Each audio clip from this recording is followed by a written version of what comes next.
মৃত বাপ মার পক্ষ থেকে কোরবানি। আমরা একটা জিনিস ভুল করি যে মৃত বাপ মার নামে কোরবানি, নামে কখনো কোরবানি হয় না, পক্ষ থেকে হয়। যদি বলে যে অমুকের নামে কোরবানি, কোরবানি অসত্য হয়ে যাওয়ার সম্ভাবনা আছে। নাম হবে কার? একমাত্র আল্লাহ। আল্লাহ কোরআনে কি বলতেছে? ওয়ালা তাকুলু মিম্মা লাম ইউযকার ইসমুল্লাহ। আল্লাহর নাম ছাড়া কোনো পশু যদি কেউ জবাই করে এটা খাওয়া যাবে না কিন্তু, এবং ওই পশুটা মুসলমানের জন্য খাওয়া হারাম। এবার আসেন আরেকটা দলিল নেন। আল্লাহ তাআলা কি বলছেন? ইন্না সলাতি ওয়া নুসুকি ওয়া মাহইয়ায়া ওয়া মামাতি লিল্লাহি রাব্বিল আলামিন।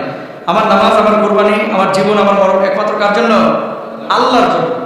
এখন আল্লাহর জন্য আপনি কোরবানি দিচ্ছেন। আমরা একটা স্পেলিং ভুল করে থাকি যে আমার নামে কোরবানি, দাদির নামে কোরবানি, বাপের নামে কোরবানি। না, কারো নামে কোরবানি হবে না, তার পক্ষ থেকে হবে। মিন্নি, মিনহু, মিনহা, মিনহু। কথা বুঝতে পেরেছেন? মানে আমার পক্ষ থেকে, তার পক্ষ থেকে, তাদের পক্ষ থেকে, তাহার পক্ষ থেকে, এটা হতে পারে।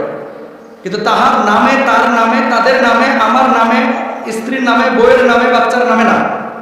নাম হবে একমাত্র আল্লাহ সুবহানাহু ওয়া তাআলা।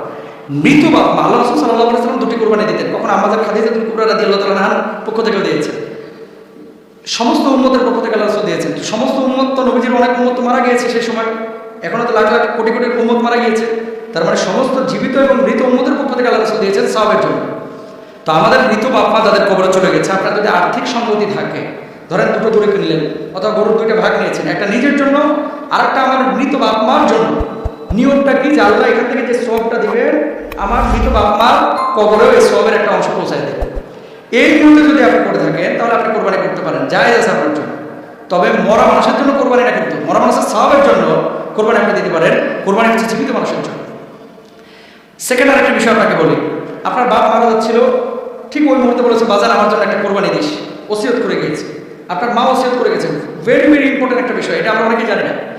বাপ অথবা মা ওসিয়ত করে গেছে যে আমার ছেলে তো অঢেল টাকা আমি রেখে গেলাম ছেলের জন্য, প্রতি বছর আমাদের পক্ষ থেকে অবশ্যই একটা কোরবানি দিবে আমাদের ইন্তেকালের পরে, এটা আপনার জন্য ওয়াজিব, আবশ্যক।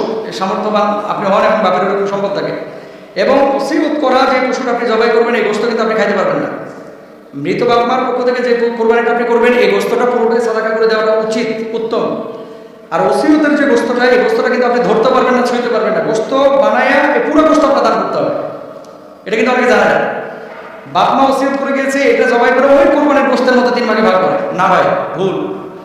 সঠিক হচ্ছে ওসিয়ত যদি করে থাকে তাহলে পুরো গোশতটা আপনি দান করে দেবেন। আর বাপ মার পক্ষ থেকে যদি কোরবানি করেন তাহলে গোশতটা ভাগ করতে পারেন, জায়েজ আছে। তবে উত্তম হচ্ছে পুরো গোশত দিয়ে দেওয়া গরিব মিসকিনকে, কারণ বাপ মা সওয়াবের জন্য আপনি দিচ্ছেন। তাহলে মৃত ব্যক্তির নামে না, মৃত ব্যক্তির পক্ষ থেকে আমরা কোরবানি দেবো। আল্লাহ তাআলা আমাদের তৌফিক দান করুন।